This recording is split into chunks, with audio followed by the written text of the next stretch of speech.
remember, life will not be the same as it is back home. Don't expect to find a place that is the same as where you came from. That's not what you should be looking for, especially if you're moving to another country where you're going. The idea or the advantage of moving to other countries is to experience different cultures, lifestyles, foods, etc. My point is, my thing is, enjoy the ride, don't fight it. Right. Don't try to change everything, because you're not going to change. You really need to adapt and understand how things work in the country that you move to. Welcome to Expats Like Us, exploring the world of U.S. expat life in Mexico. In each episode, we'll meet new people and hear their personal stories. We'll also learn more about the expat life and get a few tips on everything from making your move to settling in and living your dream. Let's dive in.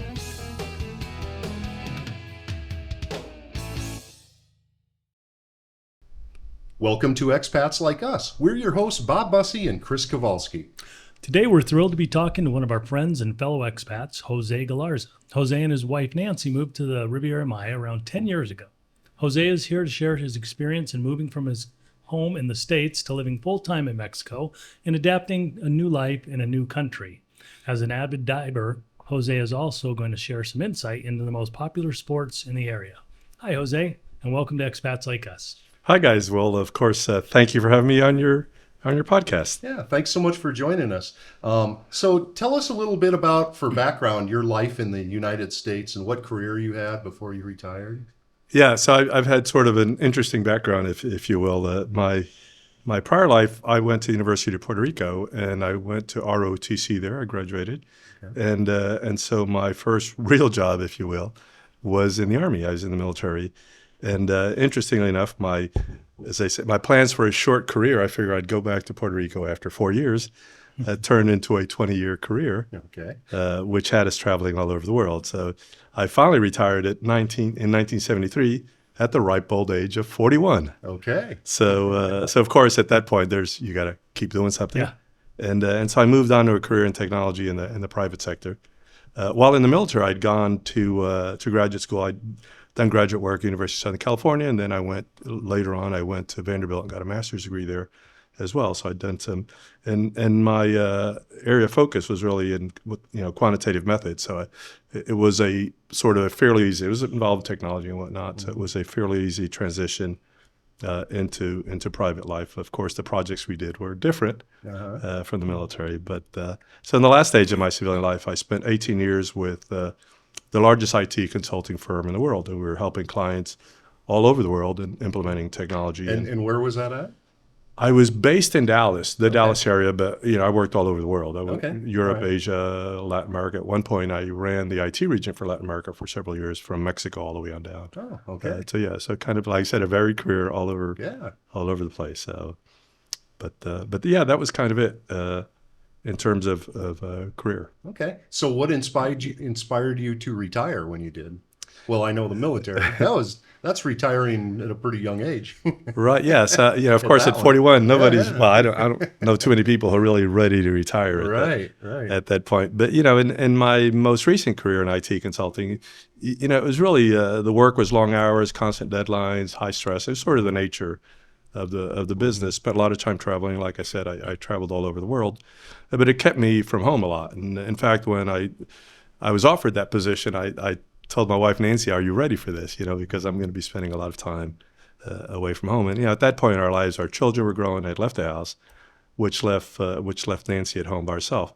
As a military spouse, she had learned to adapt. I mean, that's kind of the nature of the military, because I always a lot of times away from home. But I felt like we needed a break.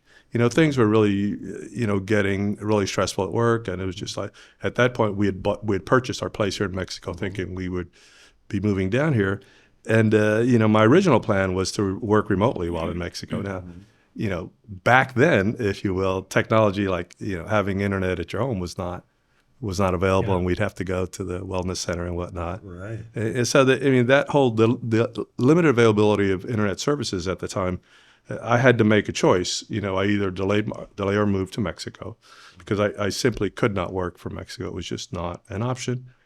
or retire and complete our move here. And so, we looked at our finances. Basically, we were doing okay at that point. The kids were gone, and we were okay. Mm-hmm. And so, the choice became obvious. Like either continue to live in the U.S. or come down here and just kind of enjoy life here and just pursue some other. So that was kind of how we ended up down here. Okay, and what attracted you to Mexico specifically? And this area. And this area of Mexico. Yeah, it's interesting. There are a number of factors, and when we started talking about where to live in retirement, we looked at a number of different options, including the obvious choices that people look at, Panama, Costa Rica, Mexico, and other parts of Latin America. But this was at the top of our list. I had traveled a lot for business in Mexico, so I had some familiarity.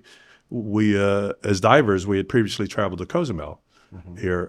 I had never really come down to Tulum. This was kind of new to me because my area focus was sort of different, but we had some familiarity with the area.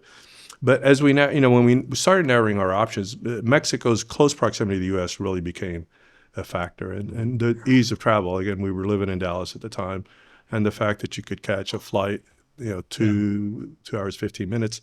We'd always liked Europe, so that was one of the places we had considered, but that was so much more difficult for friends and family to visit there versus Mexico. And, ultimately also the language was certainly a factor, the fact that, we're native speaking, Spanish.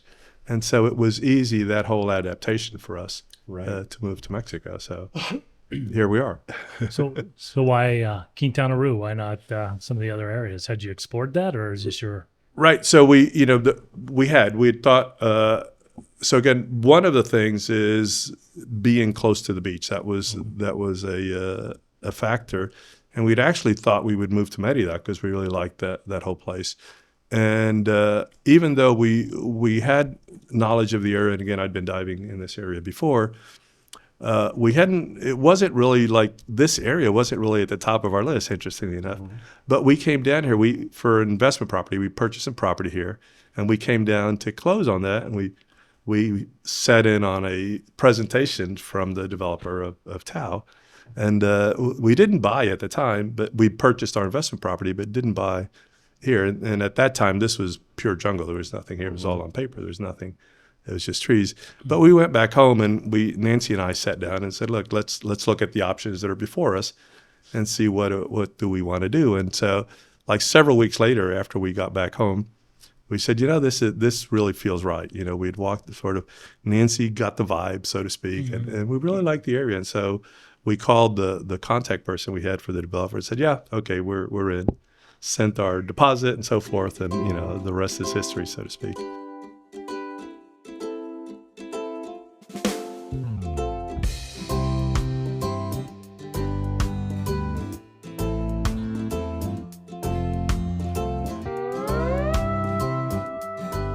Jose Galarza, in your opinion, what are some of the most important things people should think about before making such a moving to Mexico? Boy, that's there are lots of things. That could go all day. Right, exactly. The point is the list is different for everyone. Everybody has their own priorities, and so really, a lot of things, some things to think about, but you really need to think about for yourself. I would say to people, don't think about what somebody else likes, because you really have to focus on the things that are going to keep you interested. And so you really need to lay out. And like what me and my wife did, we just really laid it all out and wrote it down. Hey, pros and cons for, of course, I'm more methodical in a lot of that stuff with the engineering background. But you have to see how the location that you choose fits in with your retirement plans. As an example, if you're not a beach person, then maybe a location where the majority of the activities are centered around that are not for you. Some questions you need to ask: are you interested in volunteering? Or are there some opportunities in the community? Staying at home all day, sounds good. Play golf, fishing, but at some point, you can't do it forever, right? You kind of get tired of that, so you have to look at other options. The other thing is I would suggest people is look at your finances, right? Especially in these times. And for those of us who live in Mexico now, who've seen our U.S. dollar deteriorate, don't stretch. I know it's good to have stretch goals, but you need to be reasonable when you. Yeah. And finances is a very important part. And the area that we live in here, which is really tourism focus, is going to be more expensive than other parts of Mexico. And so, I've heard people, just because it's Mexico doesn't mean that the cost of living is going to be low. And I think we're living that in the Riviera Maya, that we're getting hit with, inflation and the dollar devaluation. Right. It's not an official devaluation, but effectively where our day-to-day living cost of living have gone up. Moving to another country is a big deal. And things are not going to be what we're used to back home, wherever that may be. Mm-hmm. So before you make a decision to move someplace, make sure you spend some time living there first. Rent a place for a few months or a year, ideally, right? And figure out if that's really where you want to live. Mm-hmm. Remember, life will not be the same as it is back home. Don't expect to find a place that is the same as where you came from. That's not what you should be looking for, especially if you're moving to another country, where you're going. The idea or the advantage of moving to other countries is to experience different cultures, lifestyles, foods, etc. My thing is, enjoy the ride, don't fight it. Right. Don't try to change everything, because you're not going to change. You really need to adapt and understand how things work in the country that you move to, and not attempt to make. We see examples of that a lot. I mean, we've known a few people that moved down here, going to retire here forever. Something's not right. They can't change it, and they're on a plane back to the States. That's right, exactly. It's unrealistic expectations that people don't really, even though we were familiar, my wife and I were familiar with Mexico, we still had never lived here, and so we'd vacation there. It's very different when you vacation in a place versus living there, and until you do that, there are a lot of things. Sometimes something as basic as going to the grocery store or opening a bank account and so forth, which is certainly frustrating here. A lot of people think it's America on cheap, Right. It's going to be the exact same, just cheap. Precisely. Anything like it. It's not. Yeah, we've had that experience. We've both had that experience. Along here, moving with our wives and everything, and it's a different thing. But those that adapt can find a very worthwhile life down here, and a very rewarding life down here. Absolutely. Yeah. Patience. We all learn patience. My wife has a saying that says in Spanish, "Paciencia y fe," patience and faith. Yeah. That's really the mantra that she's always, when things start getting a little rough. Being in the military, I'm sure you knew patience. Yes, already. Right, absolutely. One of the things that I tell people when they talk about moving to Mexico, what would I do differently? I would start learning Spanish way earlier than I actually did. Yeah, absolutely. Yeah, people just need to make an effort, because when you go to places, and even if you're not fluent, just the fact that you make the effort, you're going to be accepted much more easily than if you just go walk in and, do you speak English? That's really not the optimal way. Not the way to introduce yourself to right, exactly. The person giving you your car license. Yeah, right, exactly. So what sort of unexpected things that perhaps surprised you during and after your moving? For the most part, having been familiar with Mexico and having spent a lot of time here on business and traveling, there were not too many surprises. And for us coming from Puerto Rico, we found that there were a lot of similarities in terms of the bureaucracy in Mexico. I think that's something we inherited from the Spaniards or whatever. But there really were not a lot, though. I mean, there were certainly some things. I know that one of the shock factors, if you will, is when we purchased the home, and all of a sudden we go do our closing. You get this sticker shock with closing costs in the U.S. You're used to much more reasonable, and here it's this big unknown, and or like you take possession of a property and you don't have title. I mean, it's just things are done differently here, and that's something that you really have to understand. But I think we were, for the most part, we were well prepared, and again, having come from Puerto Rico, I think the way things are done is fairly similar to Mexico, and there are certainly a lot of differences, but for us it wasn't the big shock that it is, for other people. Right. Any advice that you would have for people just starting to think about retirement and moving to a foreign country? Yeah, no, absolutely. That don't jump into your decision lightly. Do a complete financial inventory, especially for younger folks that don't have Social Security, Medicare.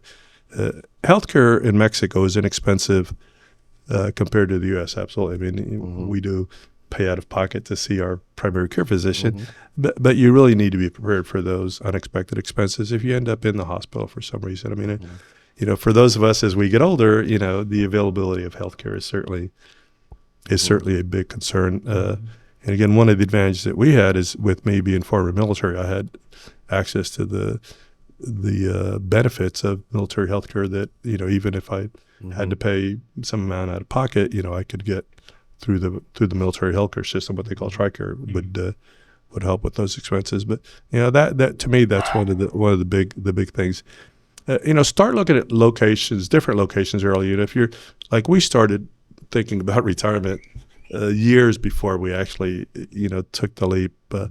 And so think about what are the things, back to what I mentioned earlier, you know, what interests you? What do you like? You know, you know, culturally, the food, the music, I mean, all of those things, because you're going to be, you know, living sort of surrounded completely by that. If that's something that, you know, if you don't like certain things, don't expect that you're going to find exactly what you had back home, because you're going to have to deal with what's available. So really do your research before you make a decision to move. And, you know, again, as we mentioned earlier, right, you know, take extended vacations to the areas on your list.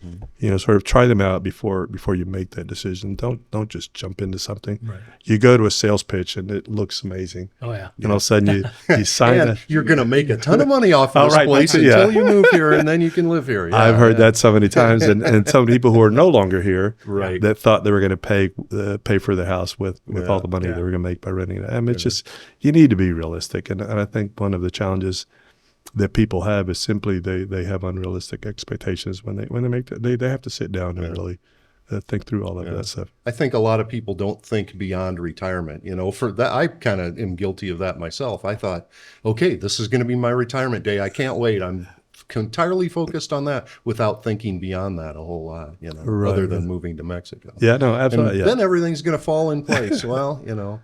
Well, there are going to be some bumps along the way, but if you've actually thought through a lot of that stuff, it's not going to be as painful. Yeah. So one of the things Chris and I have both learned when we retired, it's the importance of physical and mental activity. What sort of things do you do to stay physically and mentally active around here? Well, you know, again, as a diver, I swim as much as I can. That's really the big thing. Take walks. My knees and ankles and everything are kind of shot after so many years, especially in the military. They've certainly changed how they do exercise back then. So really long walks, you really want to keep active. You know, I like to read, but sitting on the couch and watching TV is just really not very healthy, not what you need to do. But, you know, I dive as often as I can. And so diving is kind of interesting because it can be strenuous exercise when you're swimming. You know, like in this area, you see a lot of currents and whatnot. But you don't have the stress on your body and on the joints. You know, water is great for people with bad joints because you don't really have to deal with all of that stress. And, you know, in terms of staying mentally active, you know, we've been engaged from the beginning in terms of our homeowner association and getting all of that started up, that painful process for several years, and other community activities. Like, you know, originally we were involved with organizations in Tulum. We had a community in an area called SCUBA out there. It's called Yakshe. We're a small school we're sponsoring. So really the point is get involved. Now, you know, of course, with us, it was a little bit easier because of the language, and we had that advantage. But you don't really need to speak the language to volunteer. You know, there are really a lot of opportunities. But you need to do something, you know, in order to stay active and just keep your mind engaged. Yeah. Yep, I think we've all found that out, and you know, that's probably my one piece of advice to people thinking about moving down here is think about how you're going to stay active. Yeah, you know, how are you going to spend every day? Yeah, right. Yeah, yeah. Catching up on all the Netflix series is really not. After a couple months, that gets old. Yeah. Okay, we're going to take another break, and we'll come back and we'll talk specifically about diving.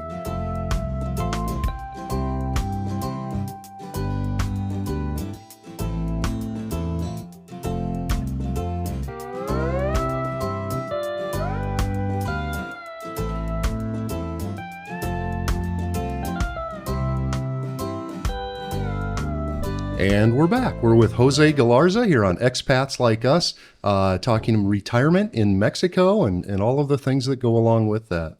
Jose, we know you lead a very active life in retirement, and we're talking about being an avid scuba diver. How did you first become interested in scuba diving? Well, growing up in Puerto Rico, the beach was part of our life. It's sort of what you did on a regular basis.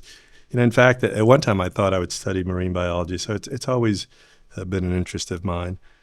But that interest was always with me. So about 30 years ago, while I was still in the military, and we were living in Texas, me and my wife decided to, sort of let's do this and become certified. Now, certainly getting certified in Texas in a lake is quite different, where you can barely see out in front of you. But that was the opportunity we had, and we traveled to Puerto Rico and here to Mexico and stuff to dive. But, in fact, when I was looking at a place to retire, the options for diving were absolutely a major consideration, because that's something that we love to do. Well, in this area of Riviera Maya, this is some of the best diving on the planet. Yeah, right? no, absolutely. You've got the Great Barrier Reef in Australia, and the second largest barrier reef in the world is right here. So, it's the diving here is amazing. It's just really... So what are the physical requirements? And I assume there's some mental requirements too. As far as not being claustrophobic and all that kind of thing. So tell us what's required to become a scuba the diver. thing is, there are really not many requirements, but as you said, sort of being of sound mind is very important. When you're diving, you're really in another world, and while exciting, it can also be very stressful. If you're claustrophobic, that's really the common problem that people have when they go underwater. They just kind of are surrounded, and they look up and they've got 30, 40 feet of water above them or more, right? And so it just kind of freaks you out, so to speak. So you got to make sure that you're able to relax. That's kind of to be a successful diver, you need to really have that right. The mindset. But in terms of the physical requirements, they're really not terribly demanding. There are some things like you need to demonstrate some basic water skills. They talk about swim 200 meters, with no time limit. Just go in a pool and just take as long as you want and swim back and forth. Float and tread water for about 10 minutes. And really, those are some of the basic, the whole idea is that you really need to be comfortable in the water. These are, if you will, basic survival skills, so to speak, right? If you're out there and all of a sudden you get some current that takes you off, you really need to be able to stay so that what we would call an unplanned situation, that you're able to be safe. So Jose, what do you find rewarding about scuba diving? For someone who's not a diver, maybe describe what it looks and feels like underwater. Yeah, well, to sum it up, it's just an entirely different world underwater. It's beautiful. It's exciting. It's relaxing. You're just kind of floating in there. There's so much to see, and it's so beautiful. You're just surrounded by the reef, by fish, all kinds of species. The types of fish. I've always enjoyed aquariums and I've owned them, and so I always tell people think of it as having your own huge aquarium, and you're just every day you get to see something different because things change in there. So it's that's kind of the experience that you have. While diving, the other thing is you experience weightlessness, right? You're underwater and just really kind of floating on air, so to speak. And your aches and pains disappear basically because you're really not. In a sense, it can be a little bit strenuous, but you're really not putting a lot of stress on your joints and whatnot. So really, you're just enjoying everything around you. I've always said that it's the least expensive and most effective therapy that you can buy. Bet. It's like when I was working, it's like when things would get like really stressed, I tell them, look, we got to go someplace where I can just go diving. And this is kind of, like, I don't need to seek counseling or anything like that. I just need to go on a dive. I just need some time in the underwater, right? She may not agree, right? Yeah. Well, fortunately, my wife did agree with that. So she was always very good about that. So does Nancy dive too? Well, Nancy was certified, but she's had problems with her ears. And one of the things, because just like when you go on a plane, the pressure will cause issues with your ears, and when you're diving, it's the same thing. And so she hasn't been diving for years because of that problem. But we were both certified at the same time. But and then I continued diving because of the issues that she had has done. So how often do you go diving around here? You know, the advantage is like you're so close to everything. And so, but I say I dive as often as I can, but not as often as I like. Yeah, sure. So, you know, like we have an arrangement with the local dive center, Alcomal Dive Center, for the folks in town where we get special pricing. You go out there kind of spur of the moment and you're able to, like, here it's really good. But, you know, we actually like to go to Cozumel because it's a whole different world out there. And I try to go about once a month to Cozumel, and then in between just kind of go some local dives here. Okay. So what's the difference between right off the shore here and Cozumel? What's the main differences? Cozumel is a much healthier reef, and there's so much more to see over there than what you're going to see here. Okay. You know, unfortunately, this area on this side, because of some would call the excessive tourism, has really done a lot of damage to the reef. And so while it's still amazing diving, this is one of those things where you see people that come from other places and they're diving in Akumal and you're like, yeah, this is okay. And they're like, this is freaking amazing. So it's a matter of perspective. Like sure. And you talk to people who dove in Thailand and Indonesia, and it's like so much different. So it's a relative thing. It's certainly much better here in Akumal than many other places that you could go. But you know, when you go over to the island of Cozumel, it just kind of takes it up a notch. Just a different world than here. Yeah, absolutely. So what's the cost to learn how to dive? So, I mean, it varies, but roughly speaking, it's around $400 to $500 US for that. And depending on whether you do the course, there's some options these days to do part of the course online. And then you always have to do your actual dives, have to do them in person. They include, I think it's 2 or 4 dives that are part of that certification process. Okay. And beyond that, it's just really a lot of instruction because you really have to just become familiar with all of the equipment that you're going to use for diving. And so even when you do the online courses, it teaches you all that. But until you actually practice it, put it into practice, you're really not. You know, full course, if you really want to go full bore on it, a lot of people come down here and do vacation. They do it in about 3 or 4 days. Okay. And in terms of like getting started, you really don't need much, just a mask and fins really. And you could always rent those, but you know, that's something that you really want it to fit properly for you. And I don't like the idea of using somebody else's mask on that. But you know, beyond that, everything else that you use, you can rent it. And so, you know, once you become complete your certification and start diving on a regular basis, and you can decide what are the things that you want to invest in. I mean, ultimately, if you're diving regularly, you really want to get your own equipment because you get familiar with.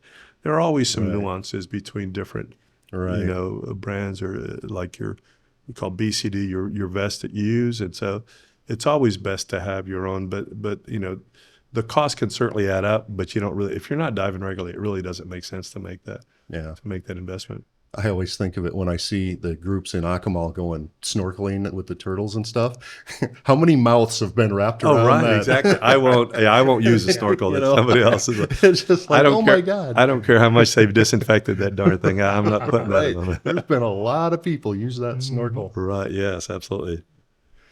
So what advice would you have for someone who's thinking about maybe trying out diving, but really hasn't tried it? Where do they start? Well, the nice thing is that a lot of these dive centers have, a familiarization class, right? They'll do sort of an intro. And what they do there is just some basic instruction on the equipment and how to use it. You're going to have a regulator that you're breathing through. You've got your vest that you need to inflate and whatnot as you're going through that whole process. But the idea is to get you comfortable with breathing underwater. That's really the big thing that people just kind of freak out. And so that regulator that you put in your mouth that's going to help you breathe, you've got a tank on your back. And so these familiarization courses are designed for people as like, hey, I've never done this before. I'm not ready to commit to a full course, but I really want to see what it's about. And so what the dive shops will generally do, again, I said it's roughly around $100, $90 or $100, and you do the intro course, which many cases it's 2 tanks. You go 2 immersions, you go in twice. And then if you decide, wow, this is something I really want to do and become certified, most of the shops will then apply that $100 to your certification course. So do you do this like in a swimming pool, or do you go out into the ocean? No, you really need to, here they do it in the ocean, right? Okay. Back in the States, they'll do some of that, but you'll have swimming pools that are maybe 15 foot deep. It's like what we did ours. But that whole familiarization, they don't go very deep, but probably about 30 to 40 deep. It's a sort of what we'd call a shallow immersion. Okay. But that's really kind of to get the experience. And so you really, I think in a pool, you learn how to use your equipment, but that whole experience of getting in the water and water, right? Yeah, right. And just you look up and you're surrounded by this whole thing, and you really need to do that. For sure. Right. So that's a lot about scuba diving, and it sounds like fun, and I would like to try it someday, but I feel a little claustrophobic when I put on a mask and all that. So I don't know. Maybe I'll tell you, I'm claustrophobic. I absolutely. Yeah. But it's one of those things. It's about adapt. I mean, I had my older brother do the intro course once we were in Hawaii. And he decided, went down once and he said, that's it, I'm done. I'm done. I'll be in the parking lot. Right, yeah, wait up in the boat. But, you really need to do that to really understand sort of. And if you're claustrophobic, that's, the whole idea is just relax when you're all That's always what I tell people. Just don't stress out. Yep. Yeah, I'd love to try it too. I just have too many other hobbies right now that I don't think I have the time to do it. What advice would you have for people considering retirement in Mexico, and what are some important things they should think about before they make the move? Well, Chris, it's some of the things we've already discussed. Try it out before making the leap. Do your best. Like what you mentioned earlier, Bob. Learn some Spanish, or whatever the language is. Right. Whether it's in Mexico or Portugal or whatever that may be. Make an attempt to learn some of the language. Life is going to be much easier if you make an effort to learn the language and the culture. A lot of people will go and move into these places like what we live in here, and most are expats, from the U.S. or Canada, and they don't go beyond that. And that's you're really missing a huge opportunity. Yeah. Kind of the point of moving. Right? Yeah, exactly. Well, just stay wherever you are. And so that's really the other thing I think is important. Don't stress over the small stuff. And guess what? It's all small stuff. Exactly. That people just make, like we've mentioned earlier, is like they'll come here and all of a sudden they deal with some obstacles or whatever and they pack it all up and they're gone. They really need to relax and enjoy the ride, as I mentioned earlier. Dealing with government agencies can be very frustrating in a foreign country. And it's stressful, and I get it, right? But you have to adapt, roll with the punches, so to speak, because otherwise you're not going to survive. And I repeat, do not expect things to work as they do back home. It's just not whether it's losing power without warning that we deal with here, or having to spend hours at the bank to just whatever it is you want to get done. It's not the same. One of the frustrations for me, and I've kind of gotten it, like I was so used to paying all my bills online back in the U.S. And I've finally gotten to the point where I pay most of my bills online now. But it's not a simple process like what we do in the U.S. And it's just something you need to recognize, and don't stress over it. Just don't. It does seem to me that sort of thing, like paying bills online, has become much more prevalent around here than even when we moved here 3 years ago. No, absolutely. To give credit to the government, whether it's the power company or the water company, they've made that whole process. Or even for those when we paid our taxes this past year, did it online. Never had to previously you had to spend hours. Right. Who knew you could do that? Yeah, spend hours in the sun while you waited to go in there and pay your property taxes, and now you just do it online, and boom, you can even print your receipt. You can, so in defense of the government, they are trying to make things easier, but it's just governments really don't move as fast as we'd always like them to. I do remember seeing online somebody had gone and gotten their residency, and they said it took 3 hours, and I sat in line for 3 hours, and it was brutal. My God, you should be so thankful. And I remember thinking, that is the quickest I've ever heard of anybody getting residency. You should be thankful it was only 3 hours and not 3 months, But the first thing I thought is, that guy's not going to be here in 6 months. Yeah, precisely. If he thinks 3 hours is a very long time, he's got a long, that's actually, that's a great experience. So one of the things that we've been doing on some of our later episodes here is we play a little game called Que Padre and Que Malo, and that's one thing that you love about life in Mexico, and one thing that's Que Malo, which is a little maybe harder to adapt to.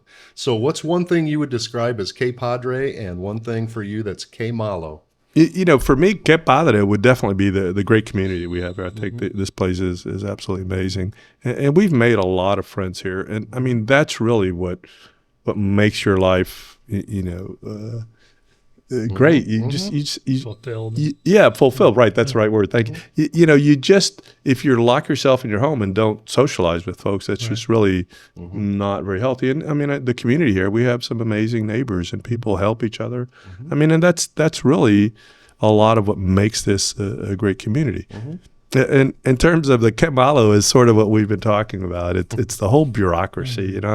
I'm just not a very patient person by nature. So, having to deal with ineffective agencies, the banks, or whatever it is, it can be extremely frustrating. And, having worked in IT consulting and helping companies improve operations just leaves me shaking my head. It's like, this doesn't need to be that hard. But, they're really very slow. Bureaucracies are slow to change. And so it's one of those things that you learn to adapt. My wife is much more patient.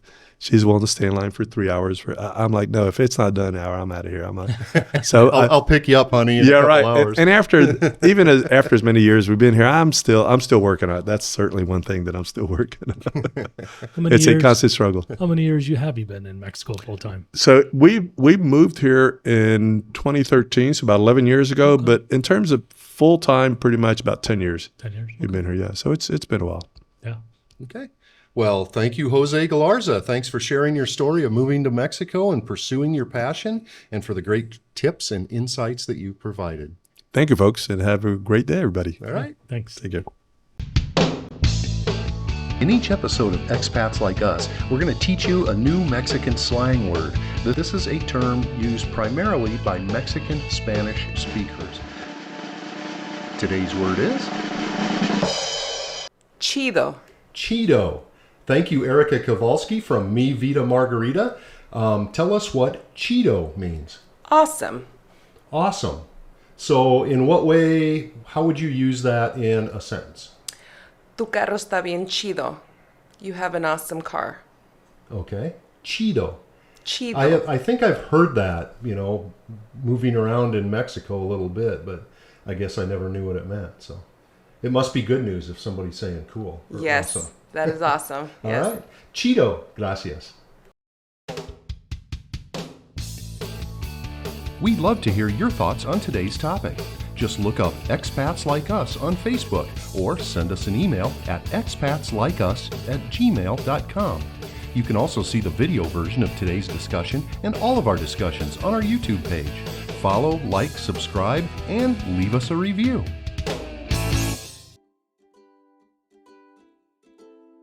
Thank you to today's guest, Jose Galarza. Thanks also to my co-host, Chris Kowalski, and co-producers, Erica Kowalski and Sherry Bussey. Most of all, thank you for tuning in to Expats Like Us, and thank you for interacting with us on social media. Next time, we'll bring you more first-hand information about your international move. Until then, remember, our homes are not defined by geography or one location, but by memories, events, people, and places that span the globe.